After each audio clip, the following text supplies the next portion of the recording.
आज Doubtnut app download करें। Doubtnut पर अपने सभी गणित, रसायन विज्ञान, भौतिक विज्ञान और जीव विज्ञान के डाउट्स का करो सफाया।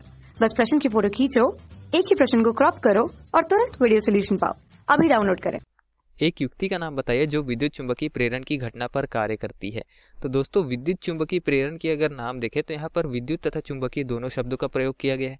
अर्थ क्या है कि विद्युत शक्ति से हम क्या करते हैं, उसको चुंबकीय क्षेत्र में परिवर्तित करते हैं, या फिर चुंबकीय क्षेत्र में हम किसी चालक तार को वहां पर अवस्था परिवर्तन मिलाकर उसको विद्युत धारा के रूप में या फिर विद्युत वाहक बल उत्पन्न करते हैं, ऐसा कह सकते हैं। ठीक है, तो यही घटना जो है विद्युत चुंबकीय प्रेरण की घटना कहलाती है। मतलब चुंबकीय क्षेत्र में अगर किसी चालक तार को, परिवर्तित चुंबकीय क्षेत्र में चालक तार हो, तो वहां पर क्या होती है, विद्युत वाहक बल सिरों पर उत्पन्न हो जाता है। अगर संलग्न कर दिया जाए तो वहां से धारा प्रवाहित होनी प्रारंभ हो जाती है। ठीक है, या फिर इसका विपरीत प्रभाव ही हम देखते हैं कि अगर किसी चालक तार में विद्युत धारा प्रवाहित हो रही हो तो वहां पर क्या होता है, वहां आसपास क्षेत्र में जो चुंबकीय क्षेत्र है वो उत्पन्न हो जाता है। ठीक है, चुंबकीय क्षेत्र वहां उत्पन्न हो जाता है चालक तार के आसपास, तो इसको हम कहते हैं विद्युत चुंबकीय प्रेरण। तो ऐसी युक्ति का नाम बताइए जो इस घटना पर आधारित है, हमसे प्रश्न में पूछा गया है। तो पहला युक्ति ऐसा कौन सा हो जाएगा, जनित्र। ठीक है, विद्युत जनित्र। इसमें क्या होता है, यांत्रिक ऊर्जा हम देते हैं और यांत्रिक ऊर्जा को यह परिवर्तित कर देता है वैद्युत ऊर्जा में। ठीक है, किसमें परिवर्तित करता है, वैद्युत ऊर्जा में। ठीक, तो यहाँ पर स्थिर चुंबकीय क्षेत्र रहता है और यहाँ यांत्रिक ऊर्जा जो देते हैं, तो चालक तार जो है चुंबकीय क्षेत्र में घूमते हैं। तो चालक तार के सापेक्ष जो चुंबकीय क्षेत्र होता है वो क्या होता है, परिवर्ती हो जाता है।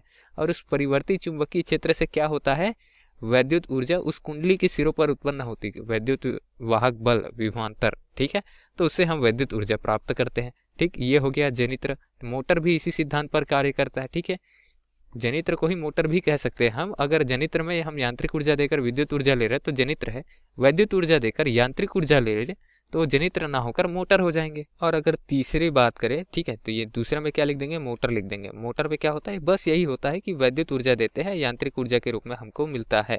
वैद्युत ऊर्जा देंगे, स्थायी चुंबकीय क्षेत्र में वैद्युत ऊर्जा देंगे तो वहाँ क्या होगा, गति हो जाएगी, गति होगी, कुंडली गति करेंगे और कुंडली गति करके हमको यांत्रिक ऊर्जा या फिर घूर्णन ऊर्जा के रूप में प्राप्त होगी। ठीक है, यांत्रिक ऊर्जा हमको प्राप्त होती है, ये लिख देते हैं। अब उसके पश्चात एक और युक्ति हम जानते हैं, उसको कहते हैं ट्रांसफार्मर। ठीक, ट्रांसफार्मर, उसको भी लिख देते हैं। तो ट्रांसफार्मर क्या होता है, एक ऐसा युक्ति होता है जहां पर प्रत्यावर्ती धारा के विभवांतर को या फिर विद्युत वाहक बल को कम या अधिक कर सकते हैं, केवल और केवल हम कुंडली की संख्या प्राथमिक अथवा द्वितीय में घटाकर या बढ़ाकर। ठीक है, तो ये भी किस पर आधारित है, वैद्युत चुंबकीय प्रेरण पर आधारित है, क्योंकि कुंडली को हम घुमाते हैं क्रोड से, तो क्रोड में क्या होता है, बद्ध चुंबकीय फ्लक्स परिवर्तित होता है। ठीक है, चूंकि प्रत्यावर्ती धारा क्या है, अपनी दिशा बदलती है और दिशा बदल रही तो यहाँ चुंबकीय फ्लक्स परिवर्तित होगा। और चुंबकीय फ्लक्स परिवर्तित होगा तो द्वितीय कुंडली में क्या होगा, विद्युत वाहक बल हमको प्राप्त होता है। ठीक है, क्योंकि द्वितीय कुंडली में क्या होता है, चुंबकीय फ्लक्स कोर से जाती है, क्रोड से होकर जाती है, तो वहाँ क्या होता है, विद्युत वाहक बल सिरों पर उत्पन्न हो जाता है कुंडली के।